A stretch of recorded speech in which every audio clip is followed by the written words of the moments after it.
Okay, so there's a predictor and a counter-predictive device. So the predictor is trying to predict what this device is going to do. It has a perfect physical model, right? The system is a deterministic device. It's given as much information as you like. Give it the initial conditions of the universe, give it the laws that program the device, but the constraint is it has to feed its prediction, it has to tell its prediction to the device. Okay. What's going to happen, right? Now you might think, well, it has to be right. If it's got the initial conditions of the universe and it can compute, it ought to be able to predict this device. But hang on. It's going to give this device its prediction. And as long as this device works well, it's going to not be right. So what's going on? Thinking about that puzzle, right, makes you think, well, hang on, is there a mechanism in our classical theories for giving a system enough information to predict what's going to happen in the rest of the world? I mean, naively, the way everybody presents determinism is, yes, of course. I mean, what did Laplace say? Laplace said that if a system knew the positions and momenta of every particle, it would, and this is his phrase, it would embrace in a single formula, everything that would ever happen in that universe. And you think, we can have information about the past. In principle, we ought to be able to establish the positions and momenta of every particle. And if I had that information, I ought to be able to predict what anything would do. This little tabletop device, a Turing machine, another human being, right? We think that's the way that the implications of determinism are usually presented. But when you start thinking through in detail, in physical terms, whether even in principle, there's a mechanism for having enough information to predict the evolution of the universe, you find that it's not true. And actually, I'm going to make a methodological point here. Again, this is why this method of thinking about philosophical problems is so fruitful. You treat it as a physics problem. You're not starting out with ideas about free will and is a human being a physical thing. You start out by saying, I've got a physical model of a system in front of me. I've stipulated that this is a deterministic setting. I can set up a physics problem. Now I've got a predictor, and I've got a counter-predictive device, and I've got a physical model, a mechanical model. Is this a puzzle for classical determinism? But as soon as you start to investigate it in that kind of detail, you realize, oh, hang on. There's no mechanism in the universe for generating predictions of that kind with certainty. And here's the reason. So again, this is why there's physics lessons. Well, look, in a Newtonian universe, it's kind of a little obscure, but you sort of realize, well, if you've got a system in the universe and it can check, they're in naturalistic terms, how do we check the positions and momentum of this particle and that one? But it never gets to a setting where it knows it's examined all of the particles that there are. So it doesn't just have to establish the positions and momenta of individual particles, specifically in Newtonian physics. Specifically in Newtonian physics, you need to know the total state of the world. And there's actually no mechanism for determining that. Okay? That was always one of the problems with Newtonian physics, because gravitational influence travels instantaneously. Everything affects the force on this particle in the here and now. You need to know everything. So you might think, but that was always a bad thing about Newtonian physics, rectified in relativity. Now in relativity, we have an interaction by interaction understanding of what's going on the ground, and it's explicit in relativity. This was one of the big, wonderful things about relativity. One of the innovations that made it a great advance is to predict anything. You don't need to know the total state of the world. You just need to know its backlight cone, or indeed any cross-section of its backlight cone. Great. Okay, so let's look at, again in physical terms, at this puzzle. You've got a system predicting another system, deterministic, perfectly deterministic. Let's give the first system all of the physically accessible information, knows entire contents of its past light cone. Trying to predict this next system, does it have enough information to do that with certainty? No, it doesn't. Why? Because of the way that the light cones are nested inside one another. Never sufficient information in the past light cone of the earlier device to predict, indeed, not only to predict what this system is going to do with certainty, in fact, to predict anything with certainty, because you always need information outside the light cone because the later event. Right. So weird, right? So there's a physics lesson there about what happens to determinism when you take relativity seriously. And it's one that falls right out of the light cone structure. It's something that happens directly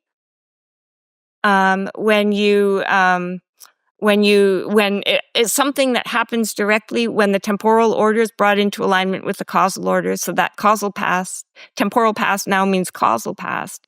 This little puzzle that Einstein certainly never thought of dissolves.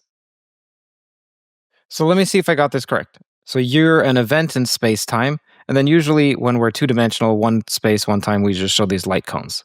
It looks like an X. I'll place an image of that on screen. So you're at the apex of this, and the past will be down and future's up. Okay, now you think, well, can I not just predict something that's even an epsilon in my future light cone? You think naively. In a finite interval, right. Right. You think, yeah, well, why not? Well, no matter how far or close you are in the future, it will impinge on something that was outside your space-time, your light cones from that event. So you won't be able to. That's exactly right. Yeah. So another way to think of it that makes it kind of, visually clear is take the contents of any past light cone, right? So take the full causal past and ask yourself, how many models of my physical theory can I embed this in? And do they have different futures? The answer is always indefinitely many and with very different futures. So, it's again, a lesson about determinism. So this physically naive idea that we have, which is the first line in every, kind of line about the puzzle about free will is sometime long ago in the past, initial state of the universe was laid down. And since then, everything was fixed. So totally, I don't need to know anything about, give me a physical model of you and what's going on in your mind. Total illusion that anything hinges on the idea here is that actually, if you take the physics seriously enough to think that image of the universe where there was an initial condition, if you really exercise yourself of that, then the at least that naive version of the problem goes away. And so now you really do have a problem of understanding. I mean, you're in the space where you're, okay, so let's rethink what it is, to be a system in the universe and the role that system plays in in making the future what it is. Maybe that's a sort of silly way to put it, but that's what I mean. You use the physics to get yourself out of the space where you think that your common sense ideas of free will and time and, that you're trying to recover those. It's like, no, you're in a completely different space. And let's understand ourselves from within the space and see if we can, make sense of life and cognition in a universe like that. And how is that going to change our conceptions of ourselves? What's it going to rescue? What's going to go away?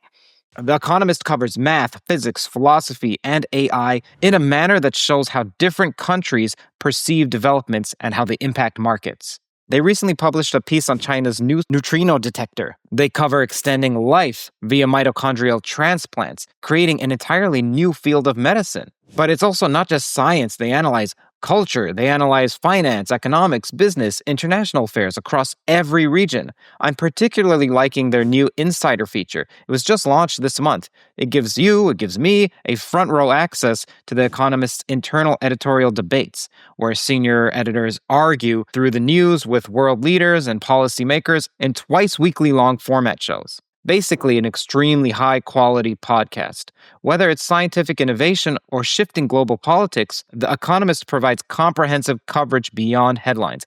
As a TOE listener, you get a special discount. Head over to economist.com/TOE to subscribe. That's economist.com/TOE for your discount.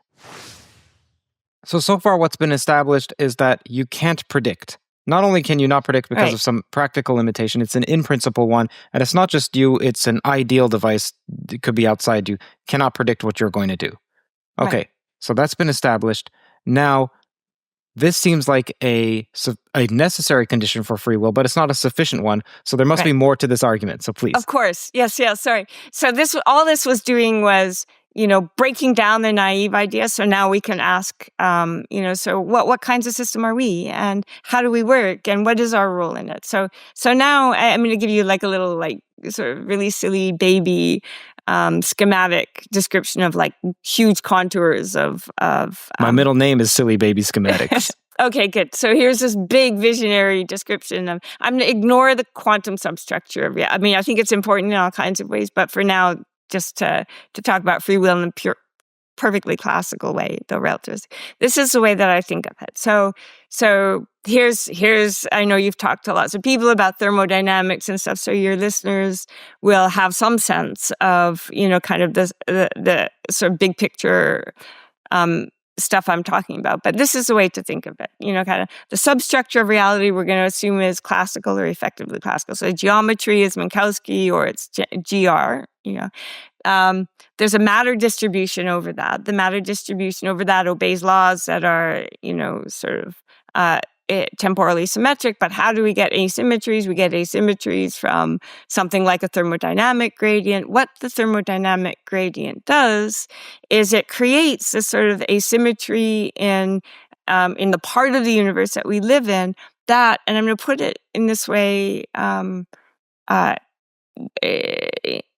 for reasons I'm going to set up how to think about life and cognition. What it does is it both creates the need for systems like, living systems to metabolize energy from the environment in order to maintain their own internal integrity.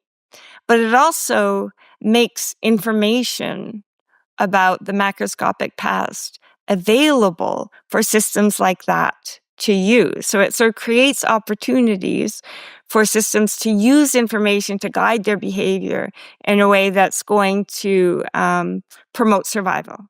So, I mean, if you want to have an image here, and evolution in all kinds of ways takes advantage of this, So there are these like little bacteria, magnetotactic bacteria that, have little magnets inside them that point in the direction of magnetic north, and they'll swim in that direction. Why do they do that? Because that turns out to be kind of nutrient-rich environments that they need to survive. Right? So their nature in designing that system has effectively used information, namely about the correlation between magnetic north and where the nutrient-rich environment is, to construct a system that will behave in the way that it needs to promote its survival. So that system's design is, in a way, a record of the fact that that's where the nutrient-rich environments are. So in all kinds of primitive ways, nature makes use of this, but also in much more sophisticated ways. So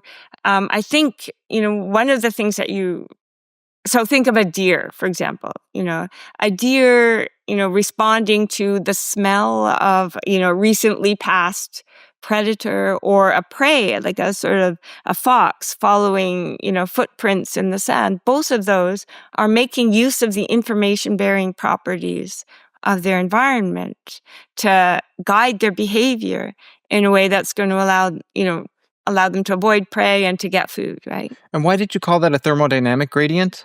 Like in the case of the fox or the deer? Okay, so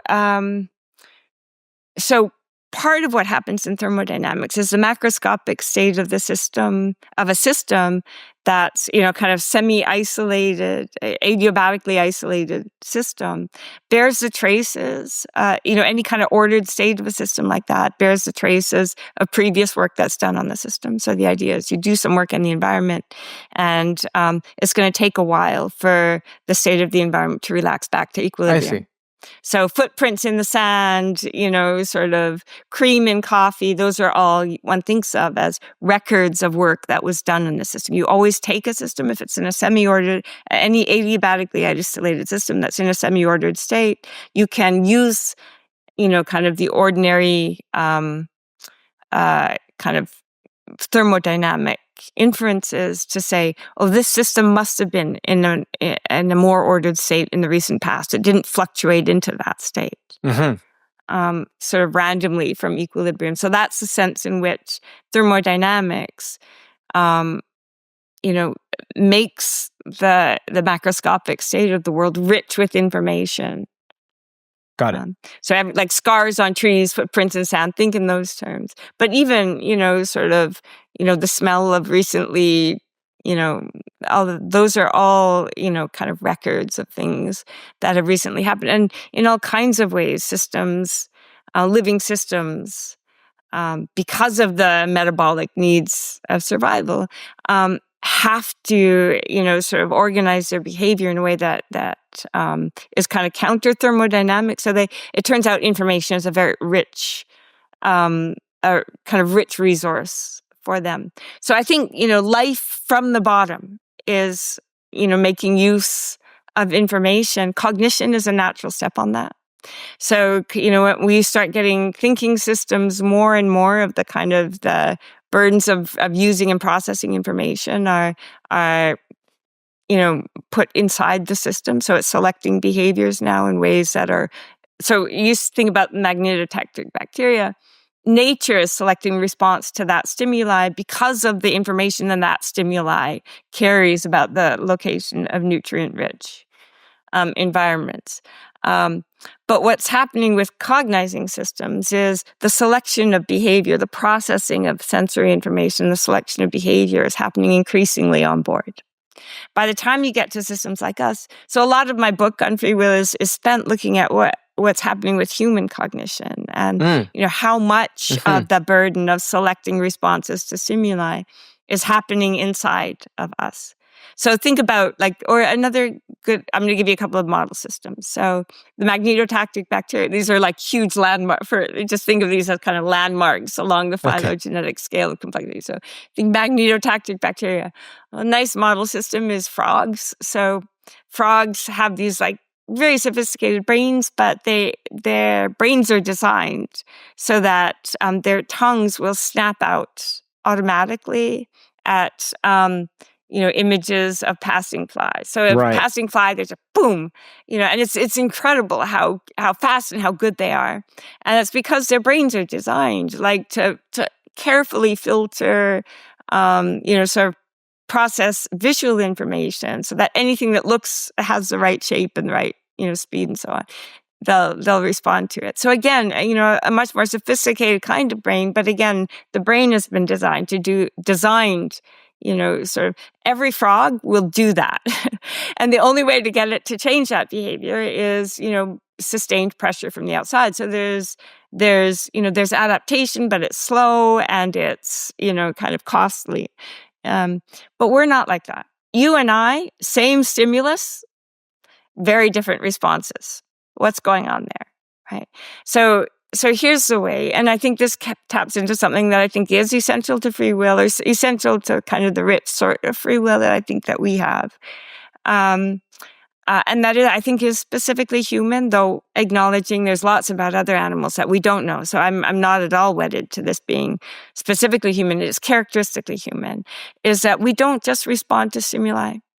We come into the world with a brain that was designed to uptake information. We have language and all kinds of formal resources for storing information in complicated ways. Stimuli, we have memories, and memories of a kind, again, this is a very rich topic, but completely fascinating, and all of it relevant to understanding ourselves and the types of agents we are. The sort of memory we have is not just, that we encode information about the past and years. We have autobiographical memory. So we have language, we have formal tools, we have an explicit memory of ourselves, or, into the distant past, and explicit representations of the future. You say to me, what are you going to do on Christmas Eve 25 years from now? And I can entertain a specific thought about a specific time on a specific day at a great distance from me.